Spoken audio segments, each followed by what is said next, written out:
Thank you once again. My name is Oyebanji Akins, and we're live from CTD Among Blacks. For wherever you might be, afternoon, morning, evening, middle of the night, early in the morning, I hope we've been able to capture your time. And if this is going to be the first time you listen to our podcast, we are so grateful for you trying to even take your time out of no time to want to join us. Without us saying too much, I have my wonderful brothers with me today, and I'll be introducing from my right hand side, which I know for whoever that has been watching our channel will definitely know this is not a new face, but I will still have to introduce him to everybody watching for the sake of people that might be watching it for the first time. So, Babalago, can you say one or two things to our followers and fans all around the world? Hi there, it's Babalago again with flavor here. Thank you for that introduction. And to my left hand side, this is going to be the first time I'm having him on our channel. It's been a wonderful brother to me, as you know, we've had some discussion, and that was the reason why he's having his time out of no time to, share part of his time with us on this particular channel. Without not wasting too much of our time, Mr. Tony, would you like to say one or two words to our fans all over the world? Hey, how you doing, guys? I'm Tunde, and just Tunde and nothing but Tunde. Mr. TT, I'll call you Mr. TT. Thank you very much for that introduction. Without not wasting too much of our time, once again, like I said earlier on, I will be discussing more on cultural shock, but the main thing we'll be trying to do more is about the transatlantic tales. I think I kind of say it right. My bad if you don't get my accent, please bear with me. I have a couple of questions which I would like to discuss with my brothers, and one of the reasons why we are having this channel is the main purpose is to bring awareness to every black or every Africans that might find themselves in the United States. And for us that are coming from Africa, that have the privilege in being United States, we want to be the eyes, the ears to the people back home. And like I always tell a couple of my friends sometimes, when you're being opportunity to have some big names, sometimes they don't have the opportunity to experience things in how we're going to experience it in our own daily life. When a celebrity comes to a city, they're just going to go to some places. But when people like us that, we live from our 9 to 5, from our own personal business, we're trying to build it, the kind of experience we have is different from them. And I believe bringing them on board to have a conversation with me will definitely be more informative and create more awareness to people down in America and people back in Africa. So without wasting too much of our time, I will ask Babalago to start the first question from your side. And the first question is what were some cultural differences you experienced moving from UK to United States, being a Nigerian? Very simple. The UK is a very conservative country in that the way in which we operate there is very conservative, where our processes, our dealings, it's very conservative. We're not to your face, and we're very measured in a way in which we sort of deal with things, and as opposed to in America here, whereby everything goes. I want to ask this before I ask Mr. Today question. I have a friend in UK, and he was telling me he said there's something they have in UK that everybody smile. And he said a smile doesn't mean you should take it for granted, don't disrespect them. But he said it's a kind of way you have to learn how to just have a smile on your face. Is that true? And if that's true, how do you see that coming to the United States? Because I don't think we really smile like that down here. Is that something that happened a lot, or how do you manage to switch in that way of coming to America that, like you said, everybody just want to hustle, you got to go make the money? 100%. So within the UK system, it's a very, like I said earlier on, very conservative, and the interaction is very different, and it's very true. For instance, you walk into a grocery store, the retailer there, the person serving you is expected to smile and be very courteous. Oh yes, everybody got to smile. I'm not saying we don't smile in America, but it's just it kind of sounds like, okay, I gotta smile, I gotta always bring out my teeth. Whether or not if it's a fake smile, a proper smile, a genuine smile, it doesn't really matter. How does that not affect you coming to the United States? Is this something you see often, people smile a lot, or is this different? I guess you'll have to adapt. You adapt wherever you go. And but it was quite different for me when I first came into the country, because when I approach people, for instance, you go into the post office and you want to send things, and I watch how people sort of interact. Just here, That's true. And I'm You're thinking right. to myself, you know, You're right. The what's post going on office, here? They don't have time, man. They No. gotta tell you, pick the papers, you gotta fill it, sign, you have the money with you, where you going to, and that's it. So I was taken aback by it. I'm getting used to it, but then again, it's just a very different system in terms of mode of operating and how people interact with themselves. Oh, let me say thank you for even sharing this experience with us. I don't want to make me start on it way too long. I'm going to add like two questions at one time. All right. And the question goes like this. I don't want to just say it off my head. I said, how would you describe the cultural shock experience moving from Nigeria to United States? That's one. And I want to add to it by saying, were there any cultural norms or practices in Nigeria that you had to adjust or leave behind when transiting to United States? Well, I think I will answer the second question first. The norm is, it's easy for us to leave, let's say, Ibadan for Lagos, without even notifying your brother or your sister or your friend or whatever. And Yeah, that's true. I'm here. So, and they will take you like that. So the norm here is, you have to call. Even when you call, nobody is ready to even accommodate you just like that.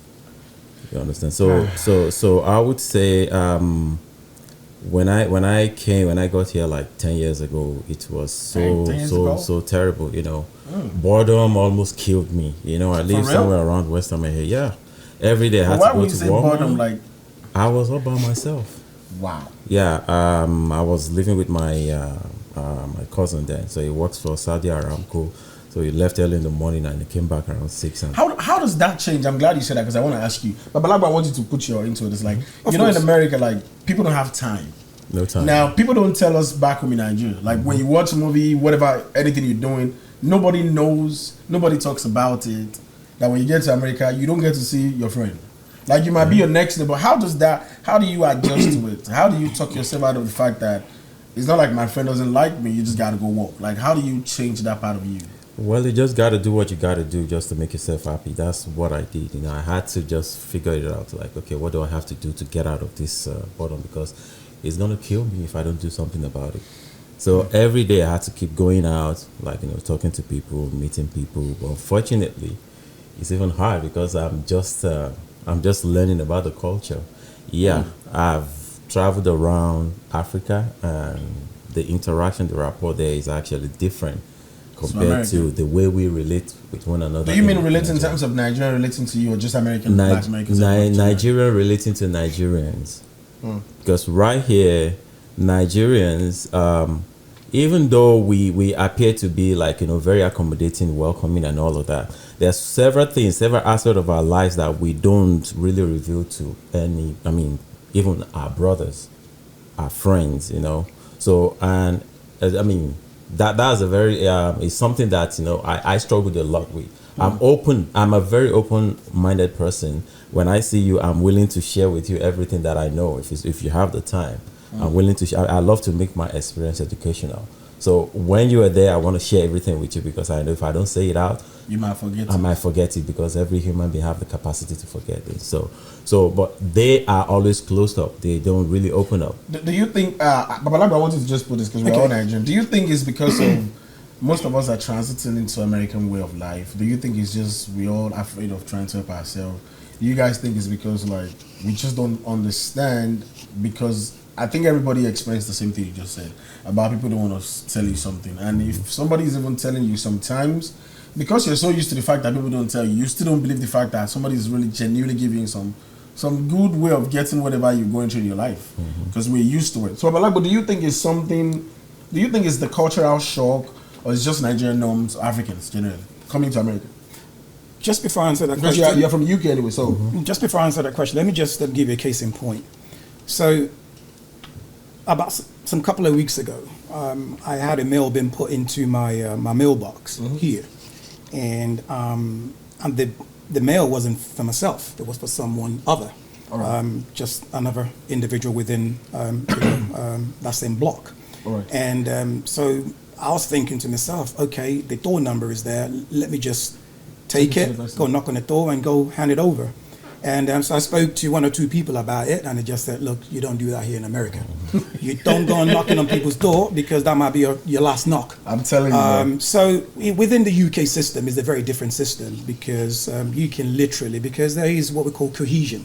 And the way the structure, the way we're structured there is, it's structured in a way whereby there is community cohesion, and you are not required but encouraged to have that interaction with your neighbors. So wait. I want to stop you there. Go for it. I'm glad you're going to that place, even though I didn't plan to go there. So what you're telling me, like the way where we're staying, maybe I'm right here. Okay. In UK, people tend to want to build relationship with people we live around with. Straight up. Like for real. For real. So your neighbors know more than you, than even some of the people even living with you. So what you're telling me, it doesn't have to be black, it doesn't have to be white, it doesn't have to be Indian, it doesn't have to be from Ghana. Whatever your difference is. It doesn't have to be. So people tend to, in UK, want to build a community, even though, I think the only way we think in Nigeria to build a community when you live in an estate. But when you're living in, like we call it back homes, face me and face you, which I know some parts in UK have something like that. So you're telling me around those places, people build this community of like, let me know you who you are. Straight up. So Wow. you're encouraged to do so. That's a very nice thing, though. You're encouraged to do so, and most of the crimes that are being perpetrated in the UK and resolved is resolved by the community at large. Wow. So you have your neighbors; they'll literally know the time you're leaving, the time you're back. It's just the society is very different. That's very nice, because I think I want to say because in Nigeria, I think we have that. Nigerians have, and that's one thing I think I said a lot of Nigerians in America, even though we still don't connect. The fact that we have this community of, should I say, where you're being raised, your home, the neighborhood, where it just feel like you feel like a home. Like people in your street becomes your family, even though you're not related by blood. That till date, we still talk to some people, but in America, I'm sure black people might have it, but how we tend to see when we get to America, I don't think something like that really exists. I don't tend to see people in the same neighborhood where I want to know who you are. Like you said, you can't just go to the next neighborhood and, yo, how you doing? Like, nah, bro. Like, don't even think of knocking my next door. Because it might go bloody. It was a shock for me when I was initially told you can't go next door, and I was like trying to sort of comprehend it. I was asking the people that were telling me don't do it, and I was like, why? I said, no, this is America. This is Texas. You just don't knock on people's door. I said, no, it's that. But in the UK, you can literally go next door, knock on their door, they can peep through the hole, and then you can say, well, this is your parcel, and it's a thank you. And even if you do buy a house or you just move in, your next door neighbor will literally, not in all cases, knock on your door, even give you a bottle of wine, even a flower, and say, man, welcome to the neighborhood. So it's a different system. Wow. I would like to buttress on that, because I was in Manchester last year. Okay. I was blown away. For real? I'm telling you, my brother had a child, so we went for the naming. And guess what happened? Back in the 90s, how we closed the street in Lagos or Ibadan, and we put tarpaulins and we have our parties there. That's the same way they have parties in Manchester. For real? The loudspeaker is right there outside and blasting, and everybody in the neighborhood were even coming to get some Wow. part of. Yeah. So I was totally surprised that this is real. And I think all those things you guys are talking about is something sometimes we don't know. Sometimes it affects people's life. Yeah. For example, if you raise in Lagos, for people that if you're listening, for anywhere you might listening, our handle for Instagram is CTD Among Blacks. You can check us on YouTube. It's CTD Among Black also. You can check us on Amazon Music and Apple Podcast, on Spotify, and we're live again too on YouTube. So we have our website is www.ctdamongbblacks.com. So if you're listening, I hope what we were saying, what my brothers have been sharing with you guys, have been something you've been able to understand. And with no disrespect to no culture, no race, no country, we're just trying to bring awareness to things that we go through. We're just trying to bring more, open eyes, listening ears to people from Africa, or somebody born here or raised here that want to understand Africans, that want to understand maybe why we struggle in trying to switch to American way of lifestyle, maybe why we don't really understand one of the things you think you guys expect us to know that we don't know. So we're just trying to bring awareness so that you can understand us and understand where we stand and how you can help us and how you can show us the way and how you can be the eyes, the ears, and while we're telling our story, you don't think it and feel like we're just trying to BS. The only thing we're doing right now is just to let you understand where we stand. And that doesn't mean everybody's having the same experience like us. We are just sharing our own experience. And like we always say on our channel, if you have anything, any comments, any reason towards everything we're saying, you can always email us on ctdamongbblacks@gmail.com. So I'll be asking you the next question. And the next question says, what strategy do you employ to navigate and adapt to cultural differences while you're still maintaining your Nigerian identity? Right now, everybody knows you're Nigerian. Mm-hmm. What are the ways of how you still, maintain that part of you? How do you talk yourself into it by not being, somebody like me now? I don't know. I kind of have a little bit of my swag moving from. I still got my own norms and value about Nigeria for life, but I can tell from your own dressing to my own dressing, like there's a big gap. How do you navigate that being here? Yes, everything's about lifestyle, So my upbringing actually, it has a lot to do with my how I was able to balance that out, because like I said earlier on, coming to America, believing that everything is going to be like very similar to Nigeria, and getting here and realize that it's a different thing. It's a big shock for me. So, but because of my past experiences and then my lifestyle, I was able to quickly readjust. I think because you've been traveling around the world kind of helped you. Well, if I share my experience with you in my travels, you would definitely, you first have pity on me, and at the same time, you would really thank God that I was able to skate through all those journeys and So for that part that you're saying, I think that's going to be a new episode, because I'm glad you said that. So for you listening, if you're watching us on YouTube, put a comment to make sure Mr. Stone can come back again to tell us the story of how many countries he has been to for him to be United States. Babalago with flavor. Yes, my next question for you is about saying, can you share an example of cultural misunderstanding or miscommunication you encounter while in the United States? Absolutely. This is for the matured minds, because the sort of case in point I want to set out here is, for the matured mind, very simple. I like that, for the mature mind. Absolutely. So I went to a poolside with a very bosom friend of mine by the name AB. Shout out to you. Shout out to AB if you're watching. All right? We'll just give you a shout out, a big one. One love. One love. So we went to to the pool, and in fact we went to the gym, and in the gym you can actually see through the pool. So obviously I wanted to feed my eyes. Okay, you know what I mean by that? Oh no! You guys look into my eyes and say you wanted to feed your eyes, but I understand what you mean. I wanted to feed my eyes because of what I was actually seeing in the pool side. But then again, I was doing mine discreetly. Okay? But my main man, AB, there was just looking, piercing look. And I looked at him and I said, look, hey, they're gonna report you. They're gonna report you for looking. And he looked at me, I said, was a madman. He was looking at me, no, this is America. You can look as long as you don't touch. Trust me. Things like that, if you're looking in the UK, you can be reported.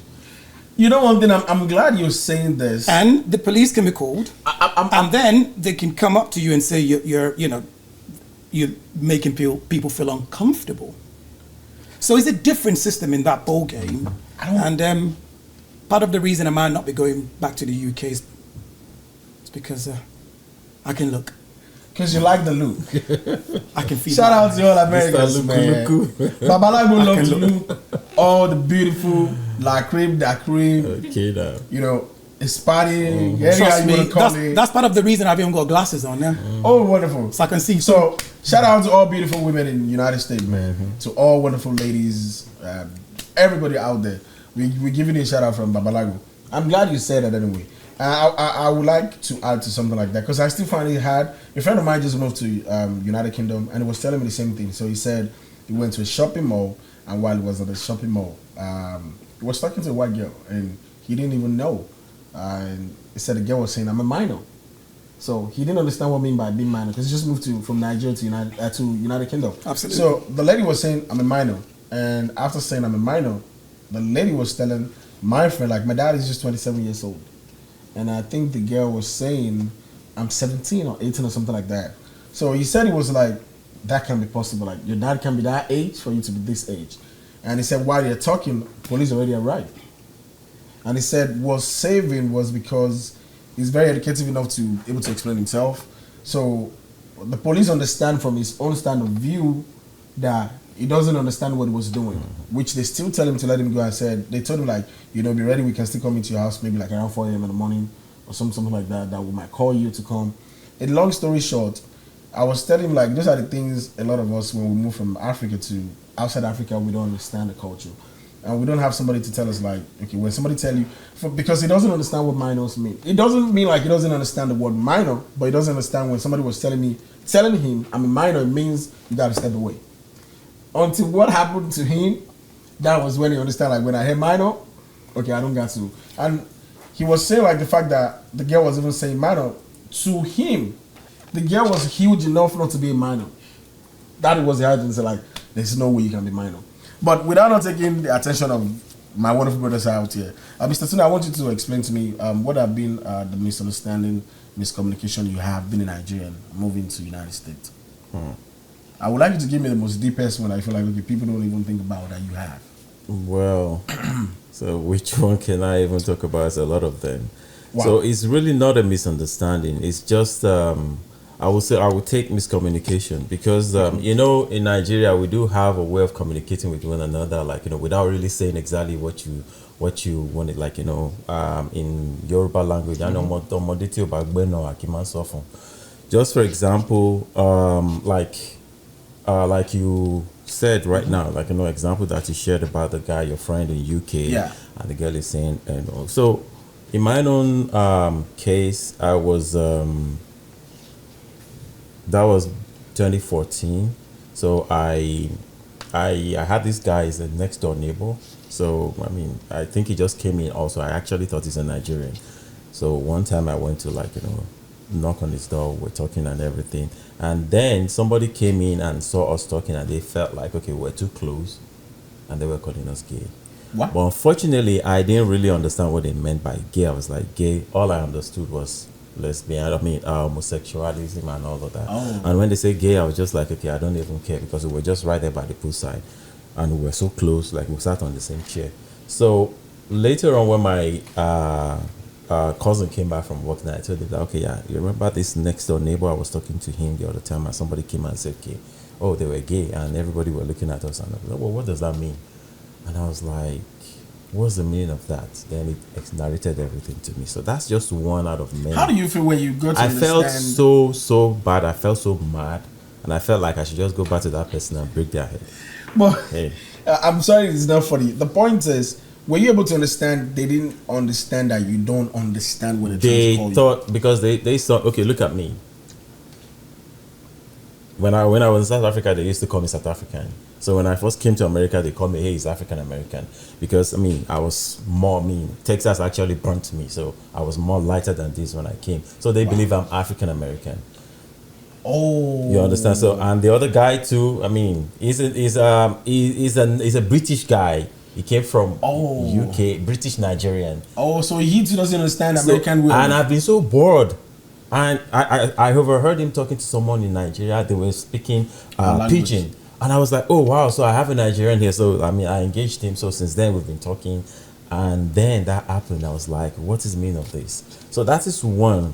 There's another one that happened. Okay, there was a girl I was dating then. I was supposed to take her out. And you know how it is in Nigeria. If I take you out, the bill is on me, right? Mm-hmm. Get into the restaurant when it's time to pay. Yeah. I'm telling you, that was the reason for our breakup. She said, oh, no, how dare you pay for me? I said, I can pay my money. I can pay for my food. I was like, hey. I think that's From where I came from, we got to pay. If I take you out. How do you feel about that, Babalabo? How do you feel about... No, you can't answer the question. I think you guys are UK too. I don't know, maybe UK. Let me ask you, sorry to say that. Does UK people pay your own bills too? Or is it like how Nigerian do where 10 people one person can pay for 10 people? I think basically, look, the reality is, regardless of where you are, it depends on who you're taking out. So even in America here, if you're taking out a typical Nigerian lady, the bill is on you. Yeah, most definitely. And then again, in the UK, is the same thing. Oh, okay, okay. So if you're taking out, Nigerian if you person prompt, to the date, then the bill is on you. But of course, if the lady is from another sort of, if she's British, in terms of maybe a Caucasian and whatnot, then that's a different ball game altogether. So I think it's the same, depending on where the person is from. I want to ask you about a tricky question. I don't think you'll be able to give me a good answer, but I think you will be able to give me a good answer. How do you feel about when an American woman take you out and pay for your everything? Oh. Well, how do you perceive to see them after that? What kind of feeling do you have when an American woman take you out and pay for everything without not even feeling nothing? What goes over if you have you experienced that? So I think that's how to put it. I shouldn't tell you to say something I'm not sure. It's not something I want to experience. I'm not being proud here. Even back in Nigeria, I can't take it For real? I'm telling you, right from my secondary school days, So you still feel like I feel Nigeria and you make you feel like you can't pay for what I'm eating like this. Okay, I think maybe that has to do with my upbringing because I was taught that you have to take care of your women. So my question is, I'm glad you're saying that. I didn't want to face before I go back to Balago because Balago had to tell me something. So you felt like if an American woman, let's say Nigerian American woman, take you out, I'm like, nah, I got a bill, I will pay. Do you feel like it's wrong? Does that make you feel less of yourself? Does that make you feel? I will put it that way. I will go with that. Wow, I'm glad you're saying this though. I'm a typical Nigerian man. Even though I live in America for 10 years, I'm still a typical Nigerian man. Wow. I believe that's my responsibility because that's my upbringing. There's no way I can throw that away. Me and you got to come back to this particular because I'm more American, man. Like I don't even think it's wrong. Like if a woman want to take me out. Because I know tomorrow I could do it. It took me a while though, I'm not gonna lie, because I struggle with that too. There's still some things I struggle with, like paying my house bill. Like I don't want a woman paying my house bill. Like I'll pay my thing. Now I'm lying. If I'm married tomorrow, I'm gonna say you pay for maybe the light bill, the water bill. But when it comes to the real bill, I want to pay it. That's still how I feel. But I want to hear your own view about. But my woman can take me. See, everybody want to take me out. I'm free, man. Just take me out. I'm open for that. I'll start today if you're listening to this. I don't know. But Balago, so what would you like to tell me? How do you see that a Nigerian that live in the UK, that in America, and an American woman want to take you out? What is your own experience about that? Okay, before I sort of answer that, for those that don't know about my product, I will advise for you to go onto your Instagram handle and to type in by_Oye, BY_OYE, and then look up Mabinu Robocop.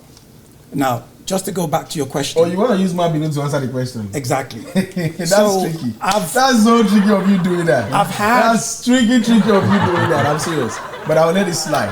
They are coming for you. Don't worry. I promise you that. I've had quite a number of experience in that. Wow. I've been out and, the offer has been made and the payment has been made. But once that's done, I feel, then it's a case whereby I know Mabinu will have to kick in that night. No, wait. Don't twist it around Mabinu. You're missing my question again. Oh, I think you're not getting what he's saying. No, I get what he's saying. You have to ask him who No. I know what he's saying. But he's giving me the end result. I want the result on his mental way of how he handled it. Yeah, okay. Because I know that one is nice. When a woman, take care of you, most definitely in an American way, you got to which is Nigerian people still struggle with anyway. But I'm not going to that part. What I'm going is the mental part of how does that make you feel?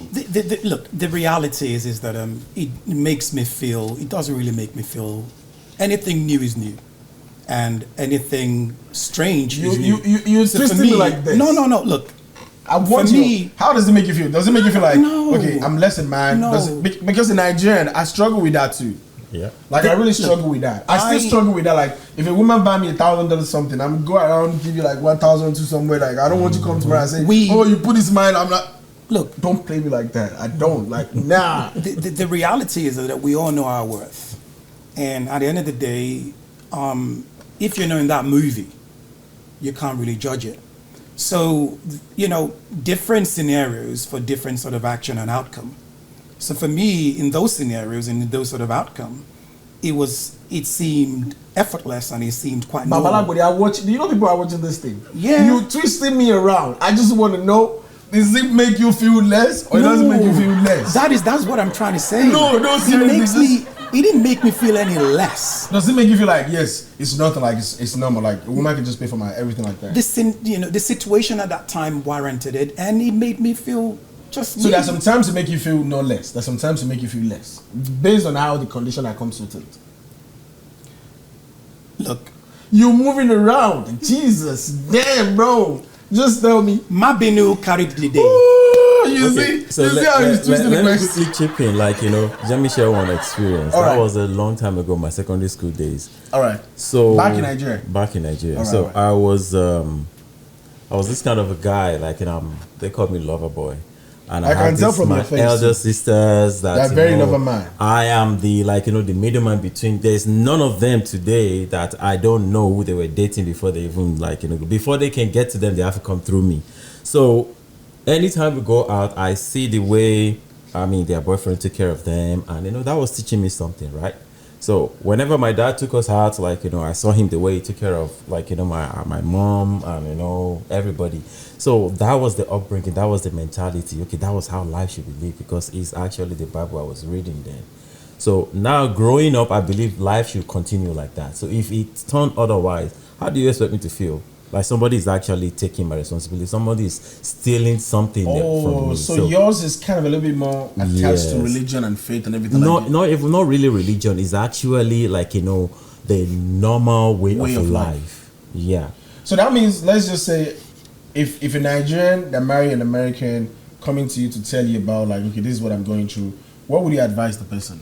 Well, if I'm coming to you and tell my woman used to take me out, he bought me the G-Wagon I'm driving it, she bought me this, she bought me that, and how would you feel? What would you look at me for? I'll be happy if you buy me a G-Wagon, right? That simply means that I took good care of you, right? I put a lot of money. You still twist it back. That's how you see. But I'm glad you say I'll like be glad. Okay, just like Beyonce buying, Jay-Z. That's my point. You still see the way for Beyonce to buy for Jay-Z. We all know Jay-Z is still bigger than Beyonce. The condition here is, what is my state of mind, financially that time?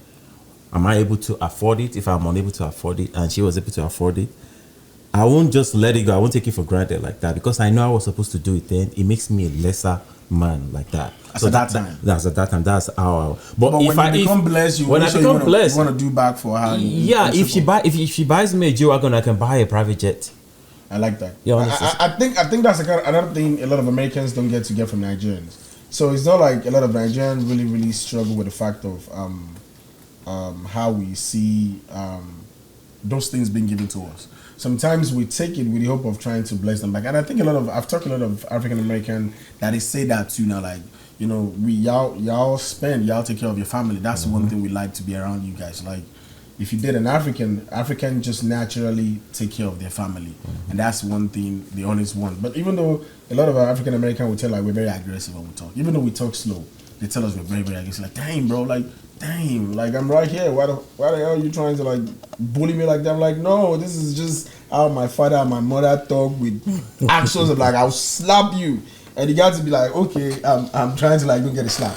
Babalagu, my next question for you, I think it's going to be around 2 questions I'm trying to bring together at one time. I would say, how do you experience Nigerian influence in your perception and interaction with people from different backgrounds? In America we have a lot of different backgrounds. Indians, especially in Texas, we have a lot of Hispanic. We have a lot of Arab people. We have the whole world here. Yes, so a lot of culture in here. I want you to answer the same questions, being Nigerian. And the second one I want to add to it is, what has been the kind of switching from UK food, being a Nigerian, and coming to America, where we have different type of food again. How do you manage yourself with that? Are you still stuck with Nigerian food only? Or you're trying to try American food and stuff like that? Okay. And please try to make your answer in a way my manager is looking at me telling me I'm wasting too much of time. So shout out to my studio manager. He's giving me the sign you're wasting time, boy. You're wasting too much time. So please can't make my answer to be concise. Okay. Yes, thank you. So basically, I'll start from from back to front. I'm not giving any sort of funny mind. No. From back to front. No. You're fine. So basically, as regards to food, it's somewhat similar. It's just that here in America, it's plentiful.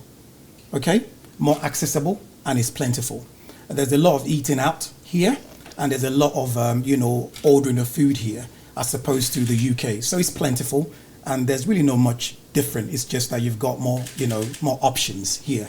So nothing, and the African food. Do you think you have more access to Nigerian food here in America than in the UK? I won't say just because you're in Houston, though. No. Well, my own lived experience here so far is accessible. So it's similar to the UK. It's accessible, and there's really not that much difference. Oh, there's some other. We're not always so much of it. There's some other states where I know if I travel down in the United States, it's very hard to get Nigerian food. Yeah. So what would you say about meeting different people from different background and the food thing? Do you eat American food, or you're more Nigerian food? Excuse me. Well, I'm more Nigerian. Let me just put it straight that way. So both of you are more like traditional Nigerian men. I'm more okay. This is where my own idea of being more Nigerian came from. So you're more like traditional Nigerian. More, okay. So I'm. Do you want me to explain what I mean by traditional Nigerian man? Yeah, I understand what you mean. All right, by thank that. you. So apart from that, I've seen it. I love watching movies, right? Mm-hmm. And I love doing entertainment. I've done that for a long time now. So back in Nigeria, watching one of these movies, I came across one of this. I forgot the title of this movie. I think they were talking about Michigan, the Flint, Michigan. Poisoning their water there and all of that. In the movie, it's more like Oyebanji Shibaro no Shereza. You understand? So they will create this disease, and they will also provide the cure, and the cure is not even permanent. In English, too, yeah. The cure is not even permanent. You understand? The cure is just something you think you for a fact, or you just think from what you know. I'm just being careful. Okay. Even my kids too. I it's not that I impose this idea on my kids. They grew up and they started eating amala. They started eating pounded yam. You take them to McDonald's, you're just wasting your money. You take them to any restaurant, you're just wasting your money because they're just gonna waste the food. So. I'm glad you shared that with me because I'm really trying to manage my time. My manager keeps trying to give me some for many reasons. I'm sorry I'm wasting too much of time. But my next question is, how do you guys see a Nigerian that kind of embrace American way of lifestyle? How do you perceive them? Do you see them being lost? Do you see them being, man, I'm praying for you. I hope you get back to this way of Nigerian way. How do you guys see it? Look, whatever works for you, works for you. All right. Yeah, whatever works for you, work for you. We all do things in different ways to attain the best outcome and result. Mm-hmm. So whatever you do, if it works for you, it works for you. I'm not going to judge you. So for me, it doesn't really matter. Whatever works for you, works for you. The last question I want to ask both of you is, how do you, the question is, I talked about it just now, the lifestyle and everything like that. If you've been opportune talking to a Nigerian back home, somebody that just trying to move in, or maybe somebody that haven't been here that want to come in, and you've been opportune to talk to them, what are the things you like to, for you being from UK, moving to the United States, and a Nigerian, and what would you tell people from that path coming to here? What are the advice? What are the basic things you want to tell them within 2 minutes? What are the things you like to, okay, if you come in, these are the things I want you to know, these are the things I want you to understand. What would you like to tell them? There are different sort of cultural understanding, lineage, and so one has to, once you come in, taste stock, okay? Understand the system, try to, understand the mannerism and the approach. Mm-hmm. I gave, quite a number of case in point early on, whereby here in terms of the rapprochement, how you sort of engage is quite different. America is a land of opportunity, no doubt.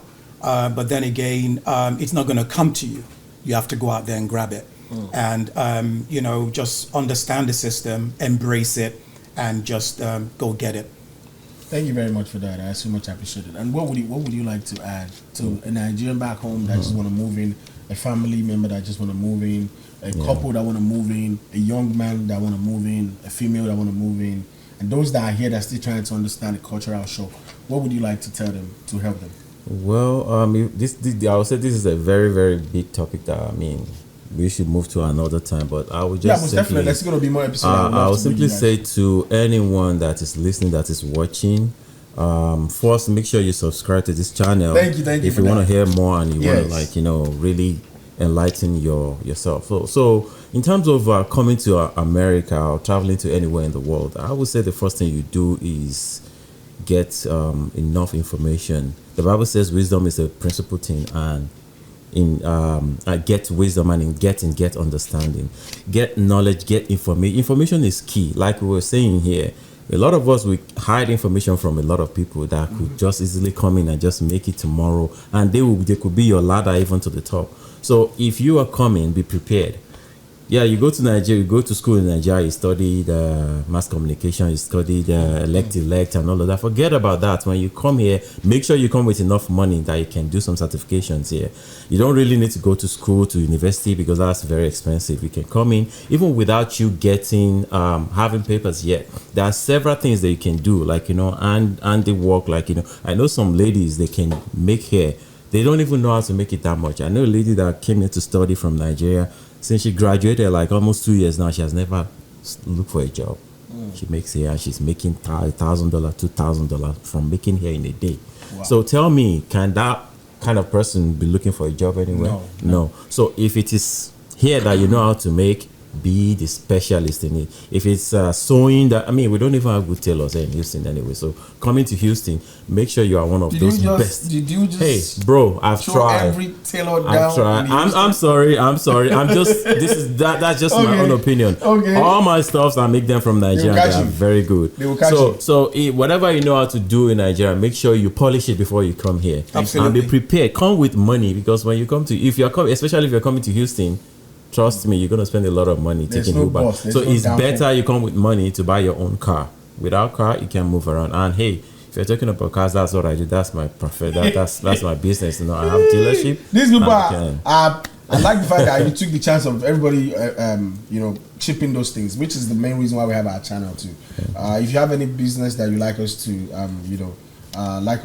shout out for you, you can reach out to us on ctdamongblacks@gmail.com, and I will give 30 seconds to Babalago to run his promo for his business before I do the closing thing for this particular episode. So Babalago, I'm giving you that privilege to run your habs to wonderful audience that we have. Thank you very much. So again, it's Babalagbo with flavor here. For those that don't know, I'm into herbal product, and all my products are phenomenal, to say the least. I've got an array of product out there, suitable for all. For those in need, and I'll just just mention just a few. A lot of us overindulge with unhealthy eating, and I've got this detox formula, which is getting a lot of traction out there, given the fact that a lot of people are buying into it. I know a man in the UK whereby he's about 50 plus, but now if you look at him and you see him, because he's been using my product, trust me, you'll think he's like 41 years of age. We need to detox regularly. Women naturally detox on a monthly basis, naturally, those that still seeing their period. But for men, please, we do need to detox. It's good. It's good for us. It resets and recalibrates our system, and it builds up our immune system. So that's for the detox. I've got the pain reliever again, Oyebanji, that suppresses fibroid. General body ache. It's good for mood swing. When you try and test it, trust me, you're going to give me a pat on the back. And I've got the one again, which you have used, the Mabinu. Why are you looking at me like that? I'm smiling. Good. You see, he's smiling. Shout out to all my beautiful ladies. That's the testament. That's the testament. The Mabinu Robocop. DJ, all fresh in the house. Yeah, true. Shout out to It's a phenomenal product. All trust my me. Wonderful ladies. There is nothing like it out there. Trust me. You ingest I can testify to that too. See that again. Trust me. All of this product. Yeah. Look, trust me, the Mabinu, you ingest 2 capfuls, goes into the bloodstream. Babalago, for the fact that you put me out there, promo is ended. Thank you.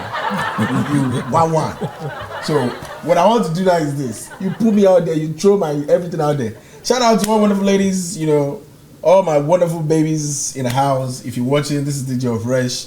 It's a privilege having Babalago in the house. They can reach me. Yes. Your Instagram handle, please. My Instagram handle, to all you out there, thank you for listening. It's by_Oye. That's BY_Oye. Massive reviews out there. Read it. Menu is going to make you laugh.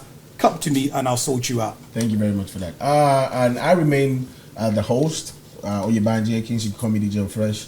We're live in CTD Among Blacks. This is H-Town. This is Houston. Shout out to all historians listening to this channel.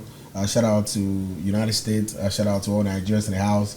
Shout out to my engineer right here, Akoni. And shout out to Ola in the house. Shout out to the wonderful lady that has been with us in the house today too. It's been a pleasure having everybody. And to you listening, I hope you're able to listen to this part. And if you do, we so much appreciate you. If you're listening to this end, we hope we've been able to give you some kind of information. We hope we've been able to trigger some things you don't think about. We hope we've been able to give you something to discuss with your friends and family. We hope we've been the eyes to, create more audience to you to talk about some things. And for me, the last thing I would say is you can check us on YouTube, CTD Among Blacks, on Instagram, CTD Among Blacks, and on Amazon Music, Apple Podcast, on the IH Radio, and our website one more again is www.ctdamongbblacks. And like I always say, lastly, it doesn't have to make sense now. Just believe in what you're doing. Keep doing what you know is right, and trust me, in a couple of years it's going to make a lot of sense. That is when people will come back and tell you. I remain fresh till next episode. Thank you and have a lovely day, and be happy and don't take the happiness away from you. Thank you. All right. Hi-ya-yais. Thank you. Hello, God is watching.